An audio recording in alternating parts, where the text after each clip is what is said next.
Do you think people should be able to use drugs if they want to? Should they be able? That's a very leading question. I refuse to answer that question on grounds it may incriminate me. Fair enough. But I don't think, oh, I'm screwed up, I must write a song about that. It doesn't happen like that.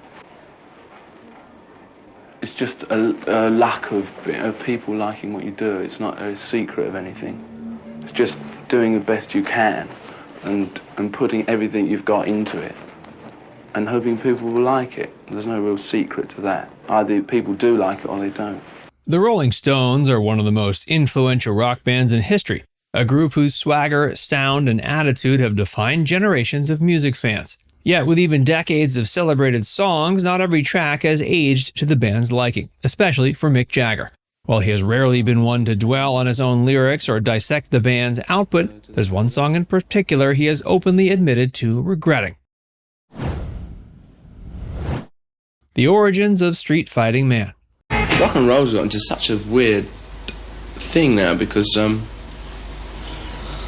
many people analysing it, and especially in America, there's the most. It's a lot made of nothing as far as I'm concerned. People writing in newspapers filling up space, but I mean they're reviewing one song, taking 6 columns. The sociological meaning, the religious meaning, the political meaning, and then what I personally think, and they wrap it all up. I mean, it's just ludicrous for me. Well, it seems strange to say because if I say the violence of it, which is one part, which if you ask most young people, they say they don't like the violence, they don't like the war, they don't like that. Yeah, they themselves are violent, which doesn't seem to make sense. No, it seems that you're encouraging it in a way, aren't you? But it's I suppose, I don't think you have to be violent to overcome it. In 1968, the Rolling Stones were riding high on the success of their blues-infused rock, a sound that separated them from the polished pop of many British invasion contemporaries. Their album, Beggar's Banquet, captured the raw edge that had become their trademark, and among its standout tracks was Street Fightin' Man. Built on Keith Richards' driving acoustic riff, layered with percussive energy, and punctuated by Mick Jagger's charged vocals, the song quickly became one of their most celebrated works.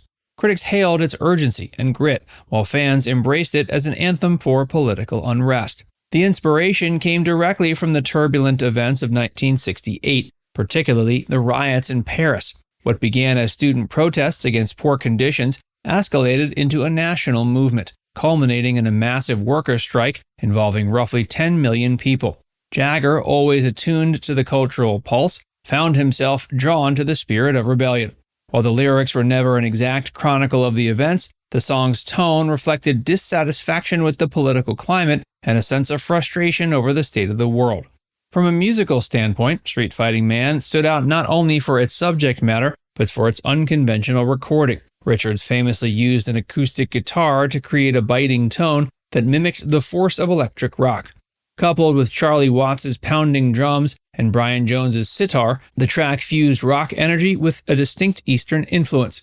It was, in every way, a product of its era, politically aware, musically experimental, and brimming with attitude. Despite its acclaim, the song was not without controversy. Its release coincided with unrest in the U.S., including anti-war protests and civil rights demonstrations. Some radio stations refused to play it, fearing it might incite violence. The band only seemed to enhance its rebellious aura, cementing it as one of the Stones' most provocative tracks. But while it stood as a symbol of 1960s protest rock, its creator's relationship with the song shifted dramatically in the decades that followed.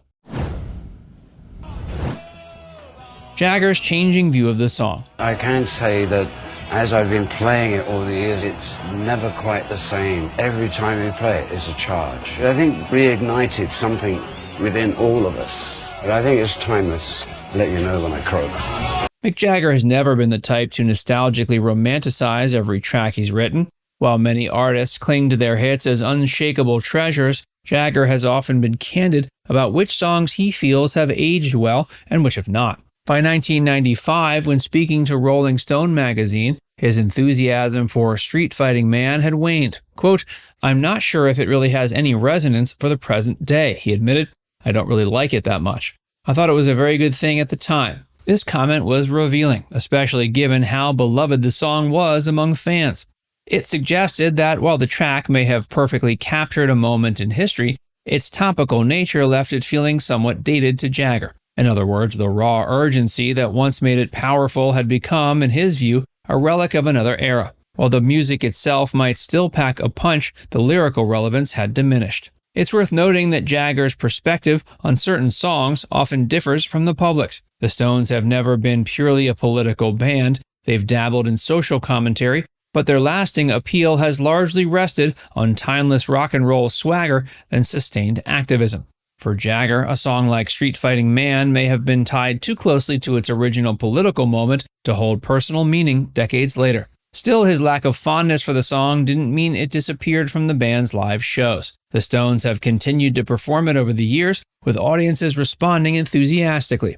This suggests that while Jagger may feel detached from its message, he recognizes its place in the band's legacy, and perhaps its enduring ability to fire up a crowd.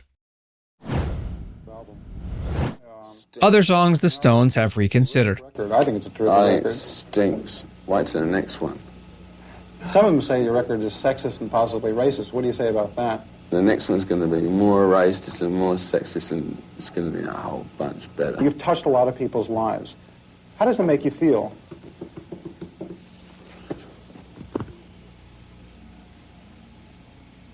Useless. Street Fighting Man isn't the only track the Rolling Stones have taken a step back from over time. One of the most notable examples is Brown Sugar, a 1969 hit that's been a staple of their concerts for decades. And instantly recognizable, the song's lyrics, however, have drawn increasing criticism for their references to slavery, violence, and sexual exploitation. In recent years, particularly during the No Filter tour, the Stones made the decision to pull it from their setlist. Keith Richards addressed the decision in 2021, telling the LA Times that he was, quote, trying to figure out with the sisters quite where the beef is, and that he saw the song as a commentary on the horrors of slavery. Mick Jagger, for his part, said, quote, we've played Brown Sugar every night since 1970, so sometimes you think, we'll take that one out for now and see how it goes. While the decision wasn't framed as permanent, it was a clear acknowledgement that the song's content no longer sat comfortably in the current cultural climate. Back in 1995, Jagger had already indicated he wouldn't write a song like Brown Sugar in the modern era, admitting he would likely censor himself. This shift reflects a broader change in how musicians engage with sensitive topics. What might have been provocative or overlooked in the 60s and 70s can now provoke significant backlash. The Stones, like many legacy acts, have had to navigate how to preserve their history while adapting to evolving social norms. The psychedelic Detour and its regrets. How much longer do you give yourself doing this thing, going around being a sort of I don't know. I never thought I'd be doing it for 2 years even, you know. When we started off, I never thought we'd make it very big anyway. And then when we're making records for 2 years and everybody still goes around calling us quite a new group, you know, sort of. And I don't know, honestly. I think we sort of pretty well set up for at least another year.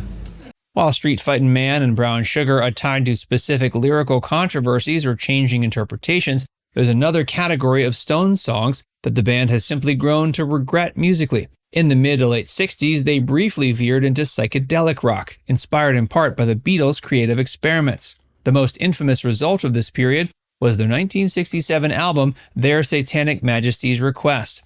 The album's colorful, surreal cover and experimental sounds were a direct nod to the era's psychedelic trends.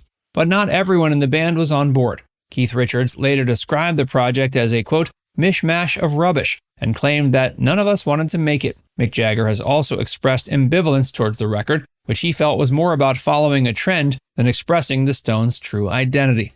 Even songs from this period that became hits, like Paint It Black, have been associated in the band's memory with this, quote, miserable psychedelia phase. Jagger once described the track's use of sitar and dark tone as the beginnings of a genre they dabbled in but didn't fully embrace.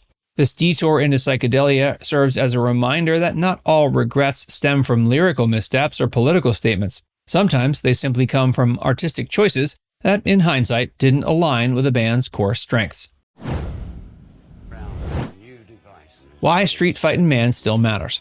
As I'm getting the track going, I realized that the riff sounds like that French police siren. At that time, Paris was up in flames, and then you had the American aspect of that, which was Vietnam. When people feel that mad about the way they're being run, where else is there to go? You should go to the streets. Despite Jagger's personal misgivings, Street Fighting Man remains one of the Rolling Stones' most important songs historically. It captured a moment of global unrest, reflected the rebellious spirit of the late 60s, and showcased the band's willingness to tackle weightier subjects. Its fusion of acoustic power, political edge, and Eastern instrumentation made it a unique entry in their catalog. For fans, the song's enduring appeal lies in its energy and defiance. Whether or not the original political context still resonates, the sheer force of the performance keeps it relevant on stage. In this way, Street Fighting Man functions as a kind of time capsule, preserving the mood of 1968 even as it plays to audiences decades later. Now it's time to hear from you. Do you think Mick Jagger is right to regret Street Fighting Man? Let us know in the comments section below.